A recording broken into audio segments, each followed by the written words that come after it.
नमस्कार साथियों, आप सभी का स्वागत है एक बार फिर से। और बिल्कुल हम हो चुके हैं लाइव। और आज भी हम करने वाले हैं बहुत सारे अच्छे अच्छे प्रश्नों का संकलन।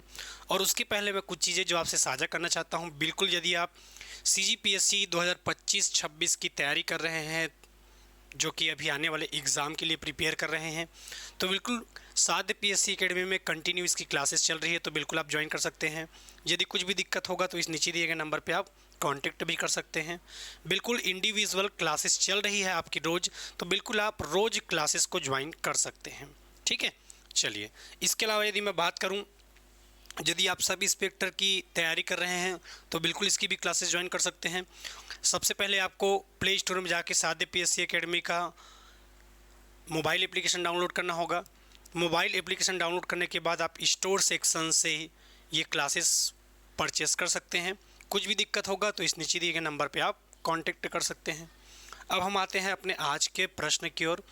पहला प्रश्न क्या कहता है आपसे कि भारत के राष्ट्रपति अपना त्यागपत्र किसको संबोधित करते हैं।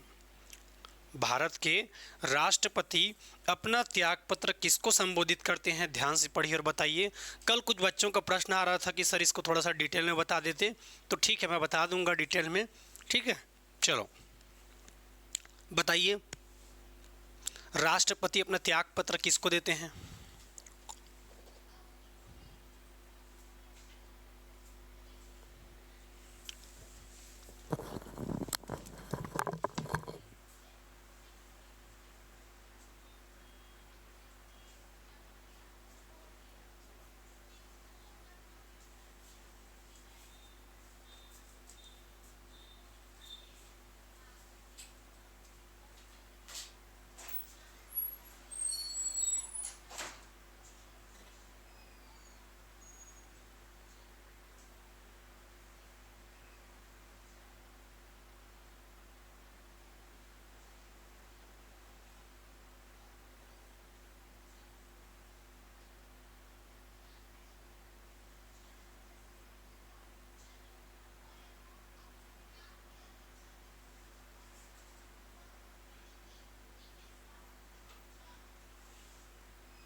सबसे पहले यदि राष्ट्रपति के त्यागपत्र की मैं बात करूं तो कुछ कुछ और चीज़ें हैं जो मैं आपसे साझा करना चाहता हूं। सबसे पहले यदि राष्ट्रपति की बात करें हम, तो राष्ट्रपति के पद के लिए निर्वाचन होता है, ना कि नियुक्ति। ठीक है, याद रखना है, राष्ट्रपति के पद के लिए पेपर में यदि पूछा जाएगा तो याद रखना है, राष्ट्रपति के पद के लिए निर्वाचन होता है, ना कि नियुक्ति। दूसरा, जैसे ही वो चुनाव जीत कर आता है, राष्ट्रपति जैसे ही चुनाव जीत कर आता है तो इसको शपथ कौन दिलवाता है। राष्ट्रपति जैसे ही चुनाव जीत कर आता है तो इसको शपथ दिलवाता है कौन, सुप्रीम कोर्ट का CJI।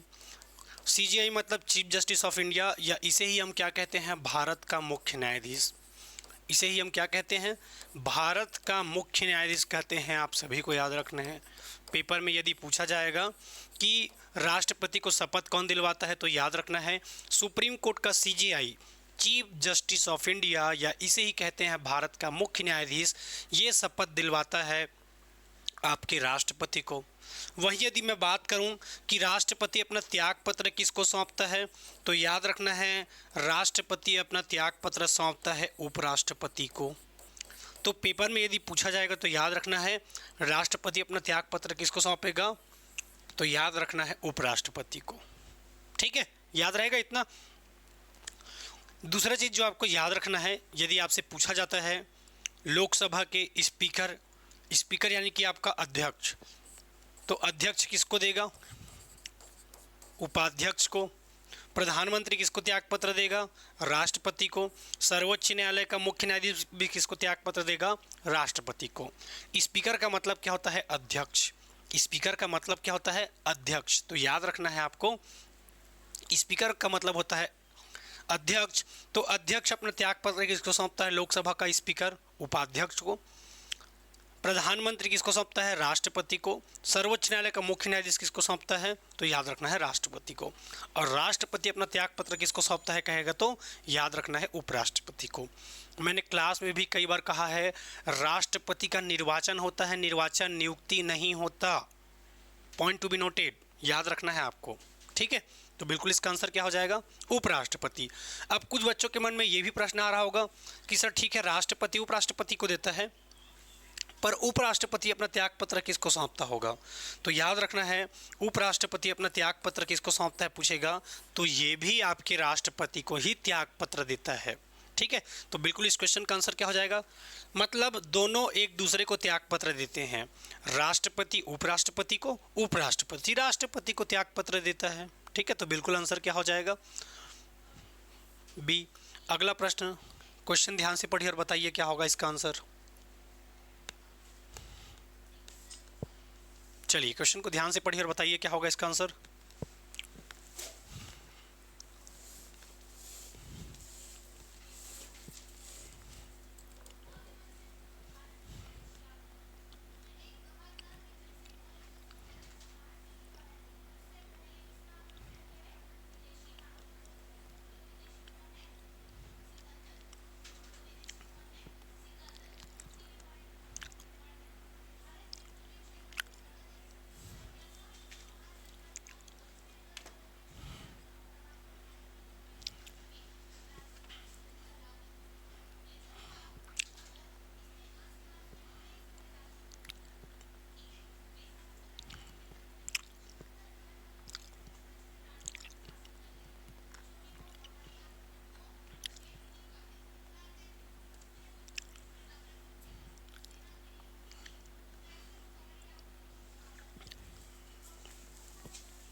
चलिए क्वेश्चन कह रहा है, जब केंद्रीय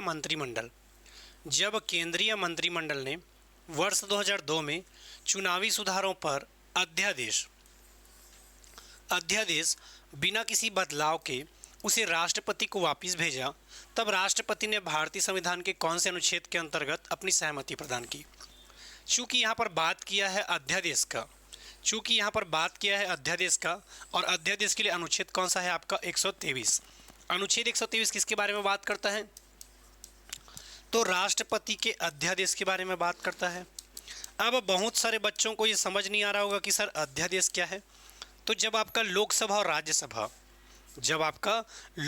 राज्यसभा संसद का सत्र नहीं चलता रहता है, जब लोकसभा और राज्यसभा में संसद का सत्र नहीं चलता रहता है, तो याद रखना है संसद के लिए राष्ट्रपति अस्थायी रूप से किसी कानून को क्या कर देता है?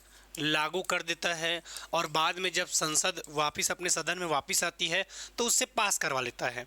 मतलब ये एक प्रकार से इमरजेंसी का कंडीशन है। जब संसद आपका सत्र में नहीं चल रहा है तो राष्ट्रपति अध्यादेश अनुच्छेद 123 के माध्यम से कोई भी नियम या कानून बना सकता है, और बाद में फिर लोकसभा और राज्यसभा से परमिशन ले सकता है कि मैंने जो ये अध्यादेश बनाया है इमरजेंसी में वो सही है कि नहीं, आप लोग बताइए करके, ठीक है। तो बिल्कुल ये हो जाएगा अनुच्छेद 123। वहीं अनुच्छेद 124 की बात करें तो अनुच्छेद 124 किसके बारे में बात करता है? सुप्रीम कोर्ट के गठन के बारे में बात करता है। किसके बारे में बात करता है? सुप्रीम कोर्ट के गठन के बारे में बात करता है। तो याद रखना है सुप्रीम कोर्ट में कितने जज हैं आपके? 33। सुप्रीम कोर्ट में कितने जज हैं आपके? 33 जज हैं, और एक क्या है आपका? सीजीआई। तो पेपर में यदि आपसे पूछा जाएगा तो याद रखना है सुप्रीम कोर्ट के गठन के बारे में बात करेगा तो सुप्रीम कोर्ट में कितने जज हैं? 33 जज हैं, और एक क्या है आपका? सीजीआई। और अनुच्छेद 123 किसके बारे में बात करता है? राष्ट्रपति के अध्यादेश या अस्थायी कानून के बारे में बात करता है। तो पेपर में यदि पूछा जाएगा तो याद रखना है जब संसद सत्र में नहीं चल रहा है, उस दौरान आपका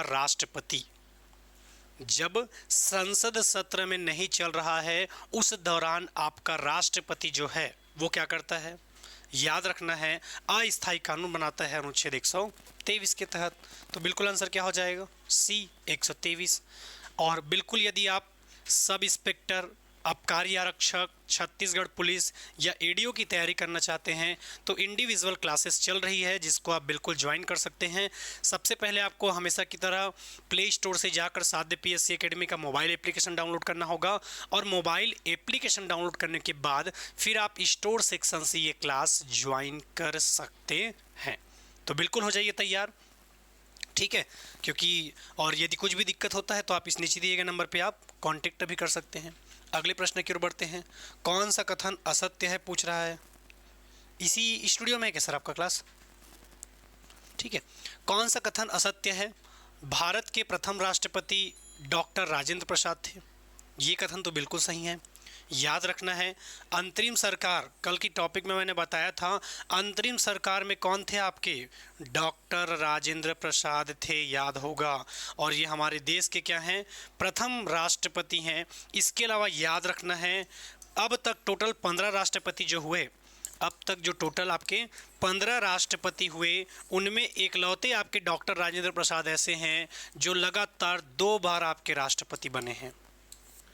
15 लोगों के राष्ट्रपति बनने के क्रम के आधार पर यदि देखोगे तो लगातार 2 बार आपके राष्ट्रपति बनने वाले व्यक्ति अगर कोई हैं आपके 15 राष्ट्रपति में तो वह हैं आपके डॉक्टर राजेंद्र प्रसाद। तो पेपर में यदि पूछा जाएगा तो यह याद रखना है। उपराष्ट्रपति का चुनाव भारत का राष्ट्रपति करता है। राष्ट्रपति पद के लिए प्रत्याशी कम से कम 35 वर्ष होनी चाहिए। ये भी कथन आपका सही है, ठीक है। चाहे आप राष्ट्रपति बनो चाहे राज्यपाल बनो, कम से कम आपकी उम्र कितनी होनी चाहिए? 35 साल। कम से कम उम्र कितनी होनी चाहिए?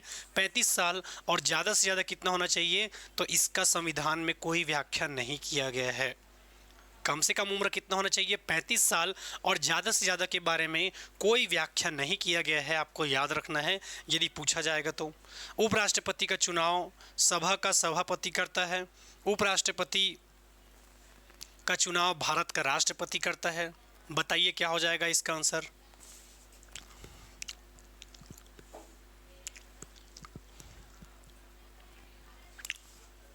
चलो जी बताओ इसका आंसर क्या हो जाएगा?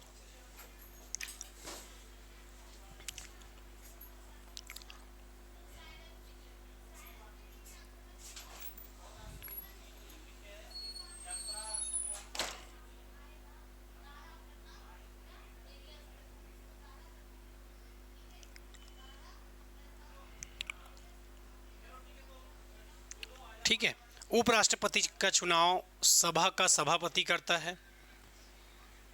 दूसरा, यदि क्वेश्चन के हिसाब से देखेंगे कौन सा कथन असत्य है करके, तो इसका आंसर क्या हो जाएगा आपका? उपराष्ट्रपति का चुनाव भारत का राष्ट्रपति करता है।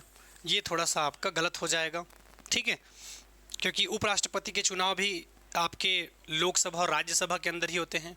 अगला प्रश्न, यदि भारत के प्रधानमंत्री संसद के उच्च सदन के सदस्य हैं तो वे अविश्वास प्रस्ताव की स्थिति में अपने पक्ष में वोट नहीं दे सकेंगे। वे निम्न सदन में बजट पर नहीं बोल सकेंगे। वे केवल उच्च सदन में ही वक्तव्य दे सकेंगे। वे प्रधानमंत्री पद की शपथ ग्रहण करने के बाद 6 माह के अंदर निम्न सदन का सदस्य बनना पड़ेगा। चलिए बताइए।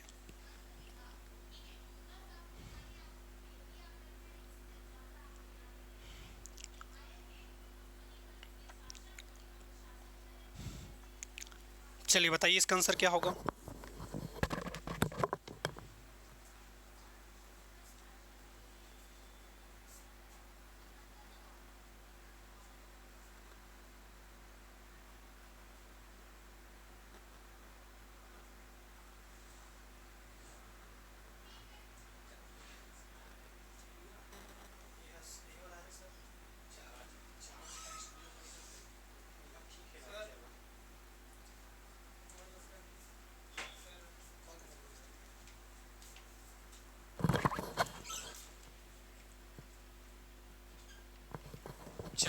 भारत के प्रधानमंत्री संसद के उच्च सदन के सदस्य हैं तो क्या होगा?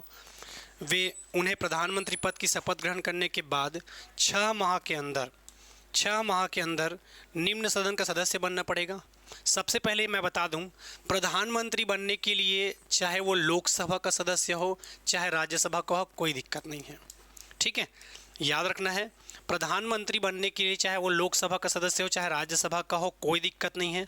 दूसरा, प्रधानमंत्री चाहे उच्च सदन मतलब ये किसकी बात कर रहा है, राज्यसभा की। तो प्रधानमंत्री चाहे किसी भी सदन का रहे, चाहे उच्च सदन का रहे, चाहे कहीं का भी रहे, बिल्कुल अपना वक्तव्य दे सकता है, अपनी बात को रख सकता है। तो केवल वो उच्च सदन में ही वक्तव्य दे सकते हैं ऐसा जरूरी नहीं है, उच्च सदन के अलावा निम्न सदन में भी दे सकते हैं। वे निम्न सदन में बजट पर बहस नहीं बोल सकेंगे, बिल्कुल बोल सकते हैं, कोई दिक्कत नहीं है, बोल सकते हैं, बोलने में कोई दिक्कत नहीं है, चाहे उच्च सदन हो चाहे निम्न सदन हो। निम्न सदन कहने का मतलब क्या है आपका, लोकसभा। और उच्च सदन कहने का मतलब क्या है आपका, उच्च सदन कहने का मतलब क्या है आपका, राज्यसभा। तो पेपर में यदि पूछा जाएगा तो याद रखना है, निम्न सदन कहेगा तो लोकसभा और उच्च सदन कहेगा तो राज्यसभा। ठीक है, तो ये आपको याद रखना है यदि पूछा जाएगा तो। दूसरा, प्रधानमंत्री पद की शपथ ग्रहण करने के बाद 6 माह के अंदर निम्न सदन का सदस्य बनना पड़ेगा, ऐसे भी कोई क्राइटेरिया आपका नहीं है। तो प्रधानमंत्री संसद के उच्च सदन के सदस्य हैं तो क्या होगा, तो याद रखना है अविश्वास प्रस्ताव। अविश्वास प्रस्ताव का मतलब क्या होता है आपका, ठीक है, अगर किसी व्यक्ति को पद से हटाना है तो अविश्वास शब्द का भी हम प्रयोग करते हैं पंचायतों में। तो याद रखना है वो अविश्वास प्रस्ताव की स्थिति में अपने ही पक्ष में वोट नहीं दे सकता। चाहे बात करो अविश्वास प्रस्ताव का, चाहे बात करो महाभियोग का, कोई भी व्यक्ति अपने ही पक्ष में वोट नहीं दे सकता, उसको वोटिंग देने का अधिकार ही नहीं होता। ठीक है, तो ये आपको याद रखना है यदि पूछा जाएगा तो। आंसर क्या हो जाएगा, ए। अगला प्रश्न, भारत के संविधान के अनुसार एक राज्य की आबादी कितनी होने पर मध्यवर्ती स्तरों की पंचायतों की गठन की जाएगी। चलिए बताइए इसका आंसर क्या हो जाएगा। भारत के संविधान के अनुसार एक राज्य में आबादी कितने होने पर ही मध्यवर्ती स्तर पर पंचायतों का गठन किया जाएगा।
चलिए क्वेश्चन की ओर आते हैं। मध्यवर्ती स्तर की बात कर रहा है तो आपके पंचायतों को 3 भागों में बांटा जाता है। पंचायतों को 3 भागों में बांटा जाता है। एक आपका ग्राम पंचायत है, एक क्या है आपका ग्राम पंचायत, दूसरा क्या है आपका जनपद पंचायत, दूसरा क्या है आपका जनपद पंचायत, और तीसरा क्या है आपका जिला पंचायत। ठीक है, एक है आपका ग्राम पंचायत, एक है आपका जनपद पंचायत और एक है आपका जिला पंचायत। तो मध्यवर्ती स्तर की पंचायतों के गठन किया जा सकता है, तो कहाँ पर किया जा सकता है, तो याद रखना है 20 लाख से अधिक आबादी है अगर किसी राज्य का, 20 लाख से अधिक आबादी है यदि किसी राज्य का, तो बिल्कुल आप कर सकते हैं, अन्यथा आपको जनपद पंचायत का स्तर नहीं रखना है। यदि किसी राज्य की जनसंख्या 20 लाख से अधिक है तब वहां पर आप जनपद पंचायत का गठन कर सकते हो, वरना 2 ही पंचायत रहेगा। दूसरा, छत्तीसगढ़ की जनसंख्या ऑलरेडी 2.55 करोड़ के आसपास है, तो बिल्कुल हमारे यहाँ तो रह सकता है, क्योंकि हम करोड़ में है हमारी जनसंख्या, तो बिल्कुल छत्तीसगढ़ में आपका जनपद पंचायत रहेगा ही रहेगा। तो आंसर क्या हो जाएगा, डी। अगला प्रश्न क्या कहता है, कौन सा एक संवैधानिक निकाय नहीं है, पूछ रहा है। चलिए बताइए। संवैधानिक निकाय नहीं है, इसको आप इस आधार पे बता सकते हैं जिसके लिए चर्चा संविधान में नहीं किया गया है। संविधान के अलग देखो, वो संविधान का पार्ट जरूर है, पर संविधान के अनुच्छेद में उसका चर्चा नहीं किया गया है, उस आधार पे आप अलग कर सकते हो। ठीक है, चलिए बताइए। संवैधानिक निकाय नहीं है पूछ रहा है, तो संविधान के अनुच्छेद के आधार पे आप इसको क्या कर सकते हो, अलग कर सकते हो। चलो बताओ। वित्त आयोग, चुनाव आयोग यानी कि निर्वाचन आयोग, राष्ट्रीय अनुसूचित जनजाति आयोग। तो वित्त आयोग के लिए भी आपके संविधान में अनुच्छेद है, मतलब संवैधानिक निकाय है। राष्ट्रीय अनुसूचित जनजाति आयोग भी है हमारे पास, और चुनाव मतलब निर्वाचन आयोग भी है। तो इस आधार पे यदि हम देखेंगे तो किस मतलब संविधान का पार्ट तो है आपका नीति आयोग, पर अलग से संविधान में चर्चा नहीं किया गया है, तो इसे हम अनुच्छेद में चर्चा नहीं किया गया है, तो इसे हम संवैधानिक निकाय नहीं कह सकते। अगला प्रश्न, भारतीय संविधान के निर्माताओं ने स्वतंत्रता, समता और बंधुता के सिद्धांतों को कहाँ के संविधान से लिया है? स्वतंत्रता, समता और बंधुता के सिद्धांतों को किस संविधान से लिया है? चलिए बताइए।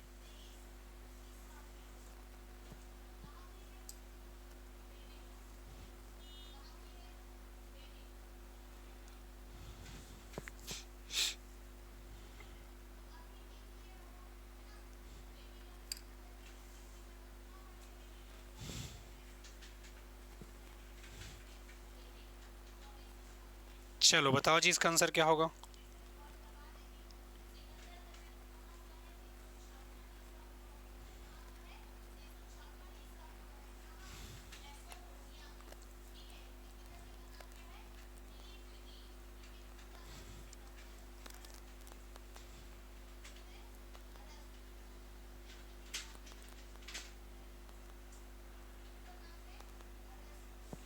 चलिए क्वेश्चन की यदि हम बढ़ते हैं, भारतीय संविधान के निर्माताओं ने स्वतंत्रता, समता और बंधुता के सिद्धांत को किस संविधान से लिया है? तो याद रखना है ऑस्ट्रेलिया के संविधान से। कहाँ से लिया है? ऑस्ट्रेलिया के संविधान से। जब मैं क्लास में आपको संविधान पढ़ाता हूँ तो लास्ट में एक चैप्टर पढ़ाऊँगा जहाँ पर मैं पूरा चीज़ आपको एक जगह दूंगा कि कौन कौन के देश के संविधान से हमने क्या क्या चीज़ लिया है, तो वहाँ से आपका ये सारा प्रश्न बनने लगेगा। अगला प्रश्न, एकल नागरिकता। भारत में एकल नागरिकता की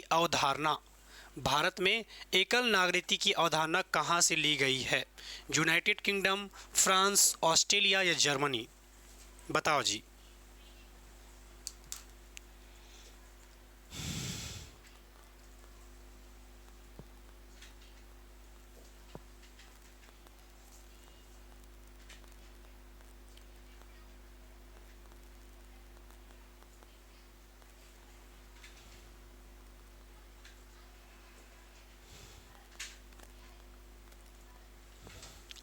चलिए, भारत के संविधान में एकल नागरिकता की अवधारणा कहाँ से ली गई है? भारत के संविधान में एकल नागरिकता की अवधारणा कहाँ के संविधान से ली गई है? ऑप्शन दिया है जर्मनी, ऑप्शन दिया है ऑस्ट्रिया, ऑप्शन दिया है फ्रांस, बल्कि क्या हो जाएगा यूनाइटेड किंगडम, या जिसे ही हम कहते हैं ब्रिटेन, और वर्तमान में इसी को हम जानते हैं इंग्लैंड नाम से। ठीक है, यूनाइटेड किंगडम जिसे हम कहते हैं यूके, इसे ही ब्रिटेन कहते हैं, और इसे ही क्या कहते हैं इंग्लैंड। तो एकल नागरिकता, इसका सबसे अच्छा एग्जाम्पल मैं आपको बताता हूँ। वो एग्जाम्पल क्या है? सबसे अच्छा एग्जाम्पल ये है दोस्तों, आपको याद रखना है, इसका अगर सबसे अच्छा एग्जाम्पल कहेगा तो वो ये है कि जैसे कि आप छत्तीसगढ़ का क्या बनाते हो? निवास प्रमाण पत्र। छत्तीसगढ़ का क्या बनाते हो? निवास प्रमाण पत्र। और भारत के लिए क्या बनाते हो? नागरिकता। यानी कि आप भारत के नागरिक हो और छत्तीसगढ़ के क्या हो? निवासी। इसीलिए छत्तीसगढ़ स्तर पे आपका नागरिकता प्रमाण पत्र नहीं बनता, बल्कि निवास प्रमाण पत्र बनता है, क्योंकि भारत में कैसी नागरिकता है? एकल नागरिकता। आप देश के नागरिक हो और राज्य के निवासी हो। तो इसको हमने कहाँ के संविधान से लिया है यदि पूछेगा, तो याद रखना है यूनाइटेड किंगडम, यूके, ब्रिटेन या इंग्लैंड के संविधान से। अगले प्रश्न की ओर बढ़ते हैं। आबकारी आरक्षक, बिल्कुल हमारी टीम तैयार है, पीछे आप देख सकते हैं आबकारी आरक्षक के लिए। और बिल्कुल आप जुड़ सकते हैं क्लासेस के साथ। यदि अब तक आपने क्लासेस ज्वाइन नहीं किया है तो बिल्कुल जुड़ जाइए आबकारी आरक्षक के क्लासेस के साथ। ठीक है, हमारी पूरी टीम तैयार है, जिसमें Sahu sir, Manish sir, Ajay sir, Neha ma'am, मैं, अविनाश सर, नवीन सर, राकेश सर, तो हमारी पूरी टीम तैयार है दोस्तों आपको आबकारी आरक्षक के पोस्ट को दिलाने के लिए। तो बिल्कुल आप भी हो जाइए तैयार और ज्वाइन करिए साध्य PSC एकेडमी। कुछ भी दिक्कत होगा तो इस नीचे दिए गए नंबर पर आप कॉन्टेक्ट भी कर सकते हैं। अगला प्रश्न, भारत में द्विसदन संसद का प्रावधान करने का विचार किस देश से लिया है? दो सदन की बात कर रहा है, एक लोकसभा और एक राज्यसभा। संसद में कितने सदन हैं आपके? दो। तो इसको हमने कहाँ के संविधान से लिया है बताइए? आईडी सही है। चलिए, भारत के संविधान में द्विसदनीय संसद का प्रावधान करने का विचार किसके संविधान से लिया गया है? तो भारत में आपके संसद में दो सदन होते हैं, एक लोकसभा और दूसरा आपका राज्यसभा। तो बताइए इसका आंसर क्या हो जाएगा?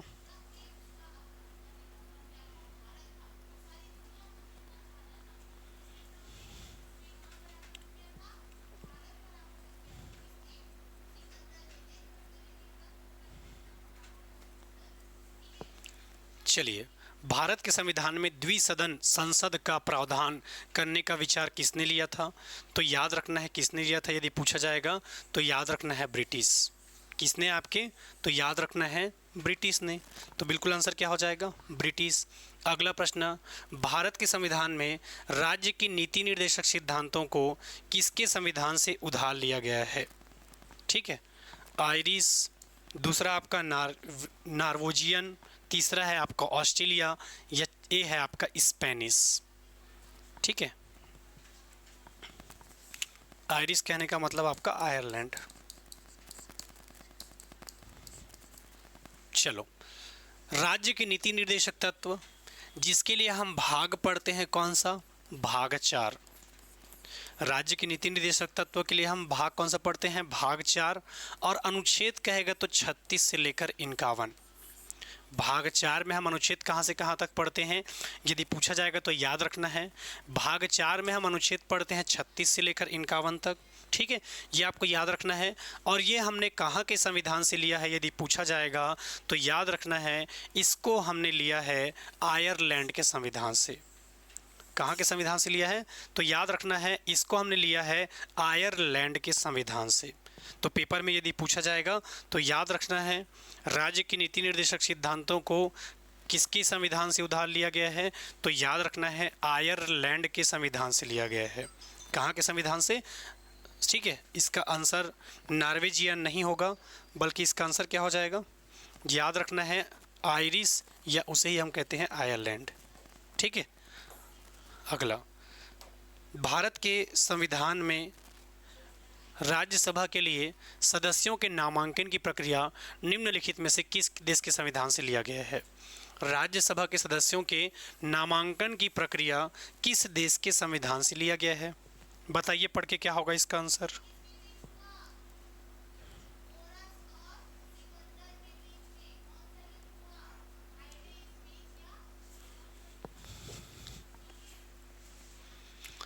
भारत के राज्यसभा के लिए सदस्यों के नामांकन की प्रक्रिया निम्नलिखित में से किस देश के संविधान से ली गई है? बताइए। तो ऑप्शन याद रखना है रूस, बी जर्मनी, सी आयरलैंड और डी यूएसए। तो याद रखना है राज्यसभा के लिए सदस्यों के नामांकन की प्रक्रिया हमने कहाँ के संविधान से लिया है? तो याद रखना है आयरलैंड के संविधान से लिया है। अगले प्रश्न की ओर बढ़ते हैं। भारतीय संविधान में संविधान के संशोधन की प्रक्रिया किस देश के संविधान से ली गई है? भारतीय संविधान में संविधान के संशोधन की प्रक्रिया, संविधान के संशोधन के लिए आप भाग पढ़ते हैं, और वो भाग कौन सा है आपका? तो याद रखना है भाग है आपका 20। भाग है कौन सा आपका? 20, जिसमें आप संविधान के संशोधन के बारे में पढ़ते हैं। ठीक है, और इसके लिए यदि कहेगा कि कौन से देश के संविधान, दक्षिण अफ्रीका या इसे ही हम कहते हैं साउथ अफ्रीका के संविधान से आपका लिया गया है संविधान का संशोधन। और छत्तीसगढ़ पुलिस का टेस्ट सीरीज़ यदि अब तक आपने ज्वाइन नहीं किया है तो बिल्कुल करिए टेस्ट सीरीज़ ज्वाइन। कुल 25 टेस्ट हैं। प्राइस है मात्र 199 रुपये। 15 अप्रैल से प्रारंभ हो रही है ये क्लास, जिसको आप ज्वाइन कर सकते हैं। नवीन परीक्षा पैटर्नों पर आधारित प्रश्नों की ये श्रृंखला रहेगी। टॉपिक वाइज इसमें मॉडल टेस्ट 1500 प्लस व्याख्या सहित प्रश्नों का संग्रह। ठीक है, तो बिल्कुल आप ज्वाइन करिए, और कुछ भी दिक्कत होगा तो इस नीचे दिए गए नंबर पर आप कॉन्टेक्ट भी कर सकते हैं। ठीक है, चलिए तो और बढ़ते हैं दोस्तों, और बहुत सारे अच्छे अच्छे एमसीक्यू आपके लिए लेकर आएंगे। पर आज का भी जितना एमसीक्यू हमने किया वो आपके एग्जाम के पॉइंट ऑफ व्यू से इंपॉर्टेंट है, तो बिल्कुल आप बने रहेंगे लगातार क्लासेस के साथ। रोज ऐसे ही हम अच्छे अच्छे क्वेश्चनों का संग्रह करते रहेंगे। फिर से मुलाकात होगा आप सभी से, तब तक के लिए धन्यवाद। जय हिंद, जय भारत, जय छत्तीसगढ़।